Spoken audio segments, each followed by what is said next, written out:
आपका आज वीडियो में। तो आज वीडियो हम लेकर आए, इसका टाइटल है I visited India's most mysterious track Roopkund the skeleton lake. तो चलिए स्केलेटन लेक, हाँ ओके, तो चलिए देख लेते हैं ये वीडियो लेकिन से पहले इस वीडियो चैनल का ओरिजिनल लिंक आपको हमारी वीडियो के डिस्क्रिप्शन मिल जाएगा। सब्सक्राइब किया, लाइक किया, शेयर को फॉलो करेंगे चैनल को। उसके अलावा ब्लॉग चैनल का लिंक, इंस्टाग्राम लिंक भी हमारी वीडियो के डिस्क्रिप्शन मिल जाएगा। सब्सक्राइब किया, लाइक किया, शेयर को फॉलो तो करें। चलिए देख लेते हैं ये वीडियो।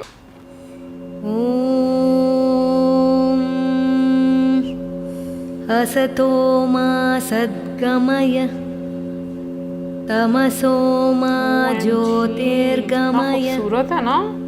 मृत्योर्मामृतं गमय। ऐसा कोई इमेजिनरी वर्ड है। ॐ शान्ति रूपकुंड। शान्ति स्केलेटन लेक, ये नहीं समझ रहा शान्तिः। क्या है। Stories of India has always been mysterious.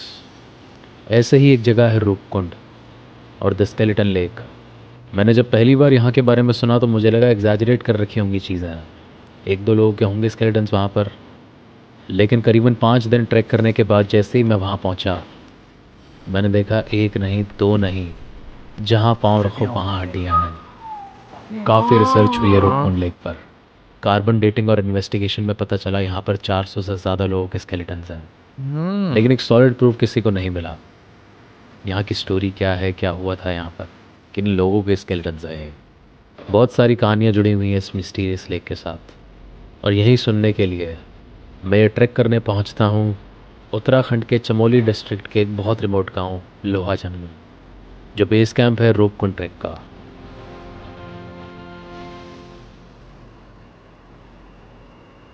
अब लोहाजंग पहुँचते ही मेरे दिमाग में एक मूवी की स्क्रिप्ट शुरू हो गई थी कि अभी कुछ ना कुछ सुपरनैचुरल होना स्टार्ट होगा, लेकिन ऐसा नहीं था। बहुत प्यारा गांव भाई। और हम मेन मार्केट से थोड़ा नीचे आके रुके थे रफ्तार एडवेंचर्स के होम स्टे पे। और क्या होम स्टे बना रखा था उन्होंने, पीसफुल एंड आइसोलेटेड। इतने आइसोलेटेड में डर भी लग सकता है, पर जगह खूबसूरत है यार, नो डाउट। लेकिन जो उन्होंने एक बैकग्राउंड दिया है, वो इधर का थोड़ी। मेरा नाम प्रांजय पवार। अच्छा कद कम पड़ दी छे तू 4 माह। मेरा नाम पुष्पा देवी। समस्त भारत की जनता को मेरा नमस्कार। 2004 से मैं सब्जी उत्पादन करती हूँ, अपना घर का आजीविका चलाती हूँ। अब जब मैं रूपकुंड ट्रैक के बारे में रिसर्च कर रहा था तो मुझे पता चला उत्तराखंड हाई कोर्ट ने 2018 में इस ट्रैक पर कैंपिंग बैन कर दी थी, यहाँ के मेडोज और एनवायरनमेंट को प्रोटेक्ट करने के लिए। लेकिन लोकल्स के साथ कुछ स्पेसिफिक जगह पर कैंप कर ये ट्रैक करा जा सकता है, और हम ये ट्रैक कर रहे थे रफ्तार एडवेंचर्स के साथ, जो काफ़ी नोन है रूपकुंड ट्रैक करवाने के लिए। तो गाइस ऑल सेट निकलने के लिए अपने रूपकुंड ट्रैक के डे 1 पर।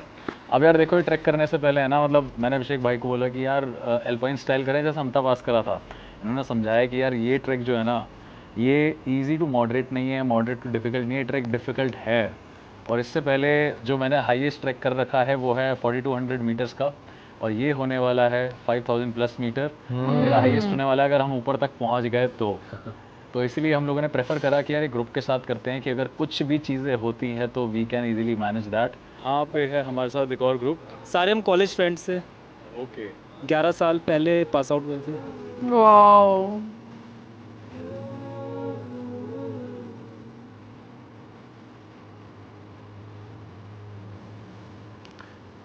तो जी हमारे जो ट्रैक लीडर रहने वाले हैं वो रहने वाले हैं बलबीर सर। तो सर आप यहीं से हो? हाँ सर। अच्छा। हाँ। आज का कितना बड़ा ट्रैक होने वाला है वैसे? सर ये डाउन में है 3 किलोमीटर, हाँ। और 3 किलोमीटर जो है चढ़ाई पड़ेगी। अच्छा। और ये वो सामने मुश्किल है। दिख रहा है, ये दिखना है, यहीं पे हमारा होम स्टे है। अच्छा, यहीं पे जाना आज? हाँ सर, हाँ सर। अब रूपकुंड ट्रैक करने के 2 रास्ते हैं। एक रास्ता जाता है वाण विलेज से होते हुए, थोड़ा छोटा रास्ता है वो, और उसमें एक दिन कम भी लगता है, लेकिन थोड़ा ज़्यादा एफर्ट मारकर हम एक बड़े रास्ते से ट्रैक करते हैं। बलबीर जी ने बोला 1-2 दिन का इंतज़ार और करो, पता चलेगा हमने रास्ता क्यों लिया है। अब शायद जिस ट्रेल पर हम ट्रैक कर रहे थे इस पे सिर्फ हमारा ही ग्रुप था, और कोई नहीं दिखा हमें पूरे रास्ते। और तो और हमें ट्रैक अक्टूबर में कर रहे थे, और मैंने एक्सपेक्ट नहीं करा था कि इस टाइम पर भी इतने लश ग्रीन नज़ारे देखने को मिलेंगे। वाह।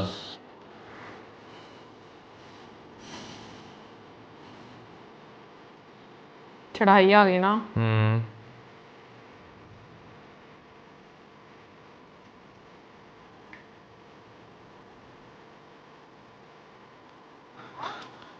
क्या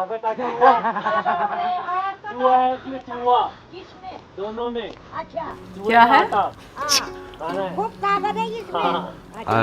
मजाक कर रहे हैं नहीं बिस्किट दी है ना। तो दिदना पहुंचते ही एक दादी ने हमें ऑफर चूहे का आटा बोल रहे थे ना। जो हम खाने वाले थे अपने लंच में, क्योंकि बड़ी भूख लग रही थी इतना ट्रैक करने के बाद। तो जी पहुंच चुके हैं हम अपने आज की पहली कैंप साइट पे, दिदना विलेज। कैंप साइट क्या, होम स्टे है दिदना विलेज। और यार इतना सुंदर विलेज है ना, मतलब वाकई आते ही में। लोगों ने सनफ्लावर की पूरी खेती कर रखी है। आइसोलेटेड है काफ़ी ज़्यादा। मतलब यार ये गांव ऐसा है, यहाँ पे आराम से 4-5 दिन बैठ के वर्क फ्रॉम होम हो सकता है। बहुत बहुत सुंदर गांव है यार।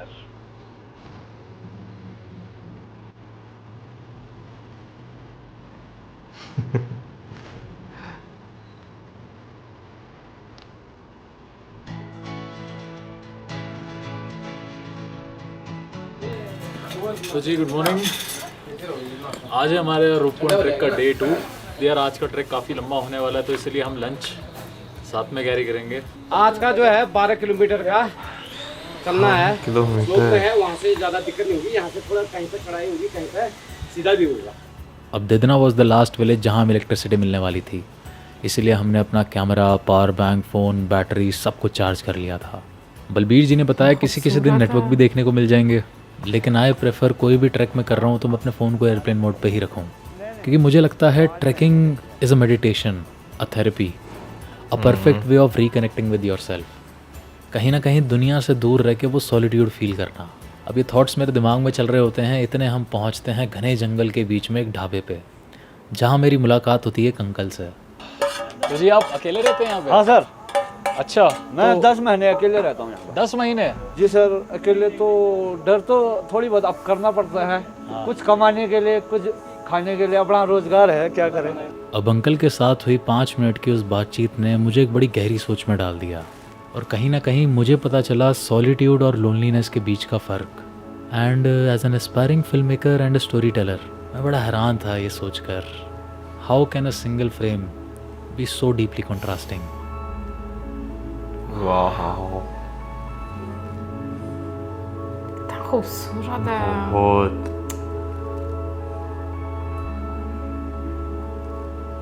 खैर, ढाबे से 2 किलोमीटर ट्रैक करने के बाद समझ आने लगता है हमने लंबा रास्ता क्यों लिया था।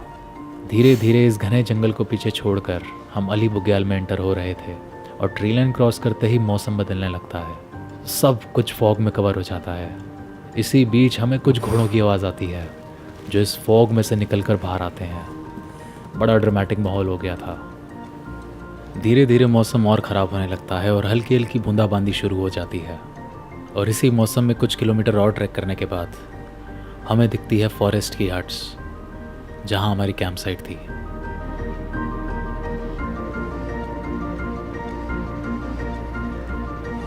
और ये हमारी कैंप साइट।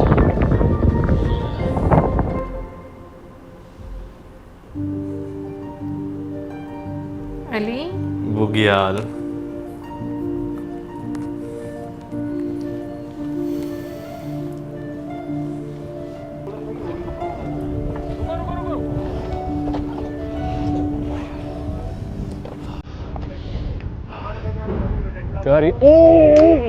अब जब हम अली बुग्याल पहुँचे थे तब सब कुछ वाइट आउट हो रखा था, तो हमें पता नहीं चला कि हम लोग कहाँ चल रहे हैं, कहाँ कैंप कर रहे हैं। लेकिन शाम होते ही खूबसूरत धीरे जगह धीरे लग मौसम रही है। खुलने लगता है, और तब अंदाज़ा होता है हम किस लैंडस्केप के बीच में हैं। जितनी चीज़ें मैंने अली बुग्याल के बारे में पढ़ी थी वो एक एक चीज़ में भेड़ें हैं नहीं ना? कर पा रहा था। 11,500 फीट की हाइट पर कई है ना? किलोमीटर तक फैले हुए मेडोज, और ऊपर से सनसेट की जो हल्की हल्की रेज इस मेडो Oh पे my पड़ रही God. थी, और वो देखने में ही इट फेल्ट अनरियल। बादल। सन से ऐसे ही लगता है, आपकी आंखों को यकीन नहीं आता।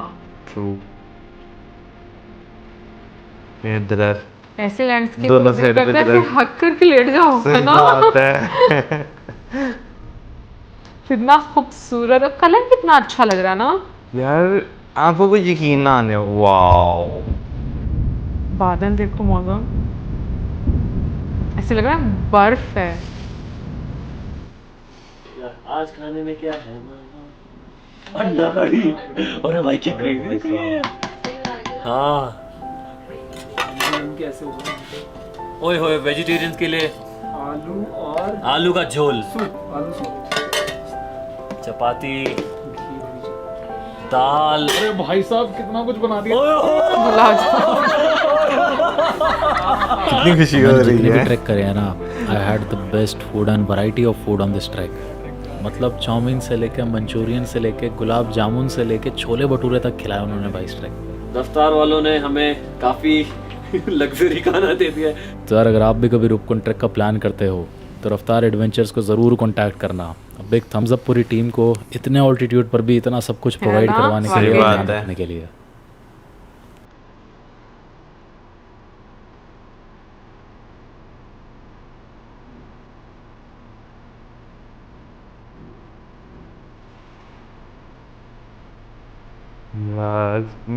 ये साइड्स कितनी अच्छी लग रही हैं। मैं सोच रही हूँ लोग कहाँ कहाँ पर रहते हैं ना। क्यूट अभी इस बात में हमें बहुत ज्यादा बात सुननी पड़ेगी।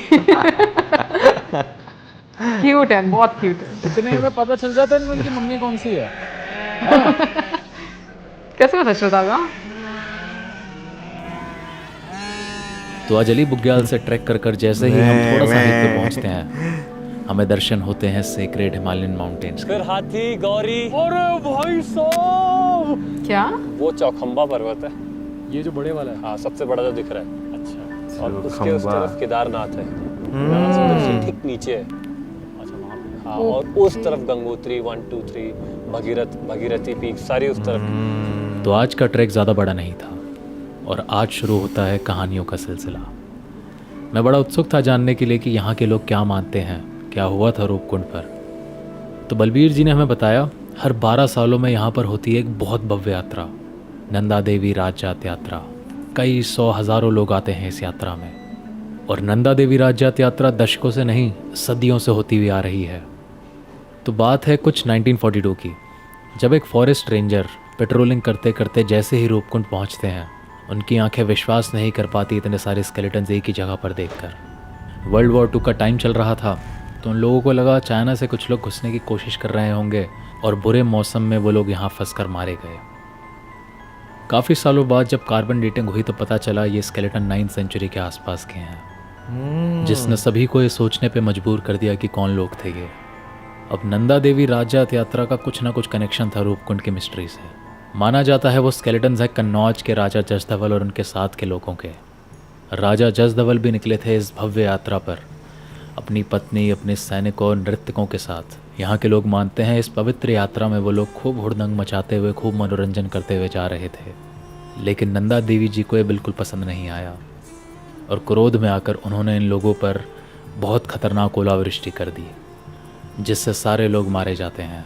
कहीं ना कहीं रिसर्चेस में भी पाया गया कि जितने लोग वहाँ मरे थे सबके स्कल पर बहुत गहरी चोट थी। तो लोकल्स इस स्टोरी पर काफ़ी बिलीव करते हैं, लेकिन मुझे लगा ऐसा थोड़ी ना हो सकता है यार, इतने बड़े बड़े ओले कहाँ से गिर सकते हैं। लेकिन जो चीज़ मैंने पढ़ी उसने मुझे इस थ्योरी पर विश्वास करने के लिए मजबूर कर दिया। 1986 की बात है, बांग्लादेश में एक हेलस्टॉर्म आया था जिसमें 92 लोग मारे गए थे। तो उस समय जब हेलस्टोन का साइज़ और वेट रिकॉर्ड करा गया तो एक हेलस्टोन 1-1 किलो से ज़्यादा का था। तो कहीं ना कहीं रूपकुंड की ये हेलस्टॉर्म वाली थ्योरी सच हो सकती थी। और कहानी सुनते सुनते जैसे हम अपनी कैंप साइट पहुँचते हैं, मौसम ख़राब होने लगता है, बारिश होने लगती है और ओले गिरने लगते हैं। बाहर यहाँ भी बारिश वाला मौसम हो रहा है। ओले पड़ रहे हैं।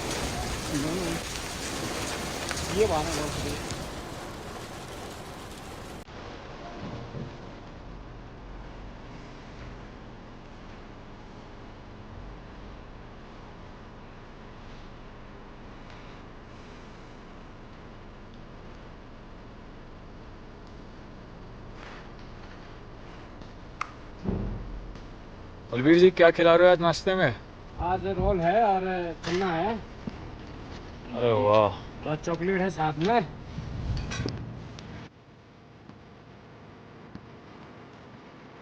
प्रेशर, ऑक्सीजन लेवल का ये ख्याल रखते होंगे ना। यार हमारी टीम के 2 लोगों में से एक की तबीयत काफ़ी ख़राब हो गई थी, तो उन्होंने सोचा कि यार वापसी जाना ज़्यादा बेस्ट है। एंड विच इज़ गुड कि आपने ये इस टाइप की डिसीजन लिया, क्योंकि आप जितना रैपिडली डिसेंड करोगे उतना जल्दी आपका बॉडी अडॉप्ट करेगा। अगर आप इंसिस्ट करते हो कि नहीं मैं कर लूँगा, ऊपर प्रॉब्लम होगी तो you might lose your life, क्योंकि एएमएस बहुत अच्छे लेवल पे हो सकता है ऊपर। और मेरे दिमाग में राजा जसधवल वाली स्टोरी कहीं ना कहीं सेंस बनाने लगी थी, लेकिन रूपकुंड के ऊपर काफ़ी रिसर्च हुई है और 2019 की जो हार्वर्ड की रिसर्च है जिसमें नई टेक्नोलॉजी के साथ कार्बन डेटिंग और जेनेटिक एनालिसिस हुआ, तो इट वाज फाउंड ये सब स्केलेटन्स एक ही टाइमलाइन के नहीं हैं। काफ़ी स्केलेटन्स 9th सेंचुरी के हैं और कुछ 19th सेंचुरी के भी। 9 इसके बाद एक चीज़ उस रिसर्च में और पता चली जिसने कई नए सवाल खड़े कर दिए। ये सारे स्केलेटन्स इंडियन ओरिजिन के नहीं थे। कुछ स्केलेटन्स ऐसे भी मिले हैं which had genetic similarities to the people from eastern Mediterranean region including Greece. और इस रिसर्च के बाद ये मिस्ट्री अभी भी अनसॉल्व रह जाती है। खैर कई सारी चीज़ें मेरे दिमाग में चल रही थी, इतने आज के एलिवेशन को कवर कर हम पहुँचते हैं केलवा विनायक। ओहो, और यहाँ पहुँचते ही नंदा घुंटी और माउंट त्रिशूल बिल्कुल आंखों के सामने दिखने लगते हैं।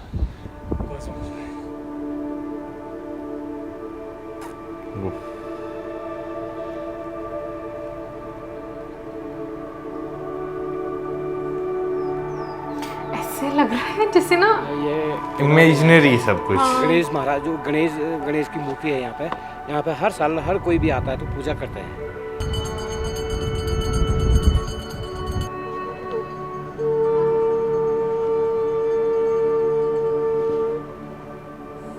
यार जब मैं लास्ट टाइम आया था आज से 2 साल पहले, तो मैं इस जगह जब पहुंचा तो इतनी ज़बरदस्त हेल स्टॉर्म और स्नोफॉल होना शुरू हो गया था और मैं इस जस्ट स्पॉट से आगे नहीं जा पाया क्योंकि आगे बर्फबारी होनी शुरू हो गई थी। तो मैंने डिसीजन लिया कि मैं यहाँ से वापस जाऊँगा। बट मैंने उस टाइम इस जगह पे पहुँच के विश करा था भगवान से, भगवान वापस ज़रूर बुलाना। तो केलवा विनायक से निकलते निकलते मौसम आज भी ख़राब होने लगता है और जैसे ही हम अपने रूपकुंड ट्रैक की लास्ट कैंप साइट पर पहुँचते हैं तेज़ बारिश और ओले गिरना शुरू हो जाते हैं। बारिश तो क्या ओले पड़ रहे हैं भाई।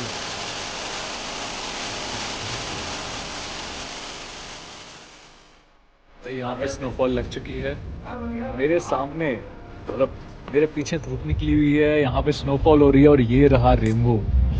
और वो रेनबो भी है। हाँ कह तो नहीं, कितना मजे का नजारा है। धूप, स्नोफॉल, रेनबो एक साथ सब कुछ। लग ही नहीं रहा हकीकत है। कलर्स देखे यार,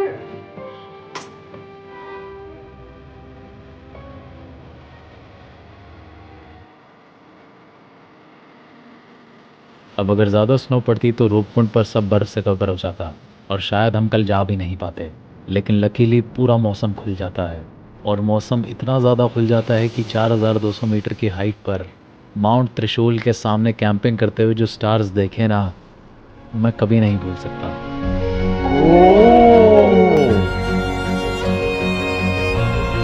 सच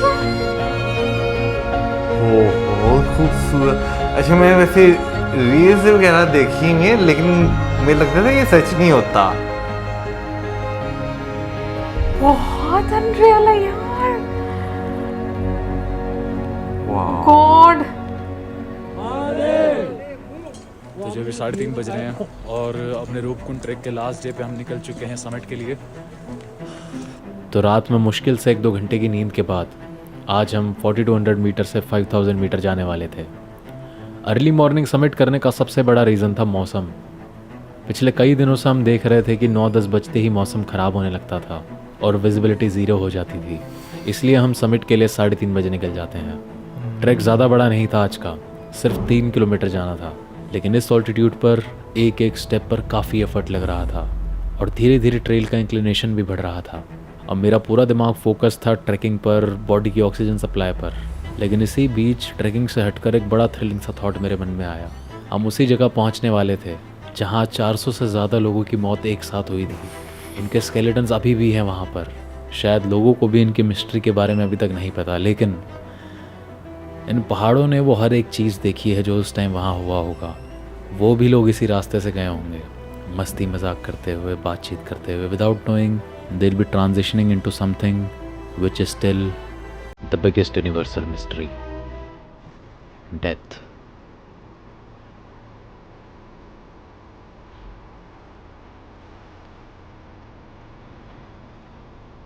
तो रूपकुंड पहुंचते ही हमें दिखता है एक मंदिर और स्केलेटन का ढेर।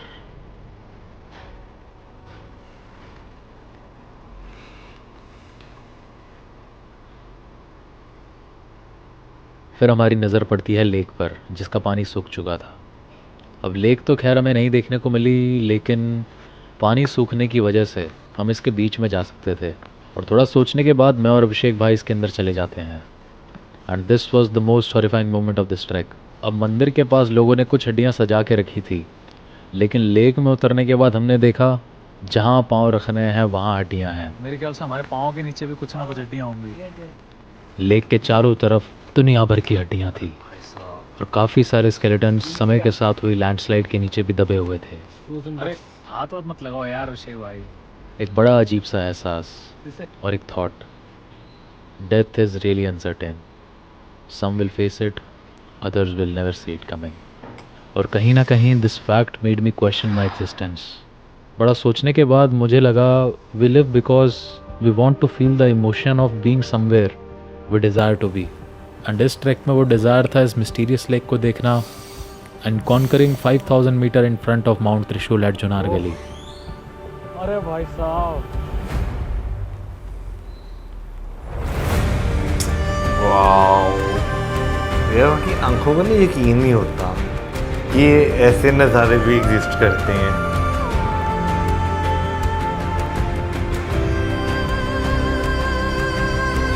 अद्भुत। बहुत ज़्यादा।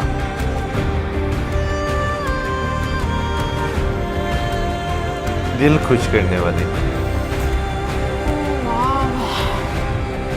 लेक इस तरह से है ना। हाँ, सराउंड यानी माउंटेन जो है ना घिरा हुआ है। पहाड़ों पर लेक ऐसे ही हाँ। होती है।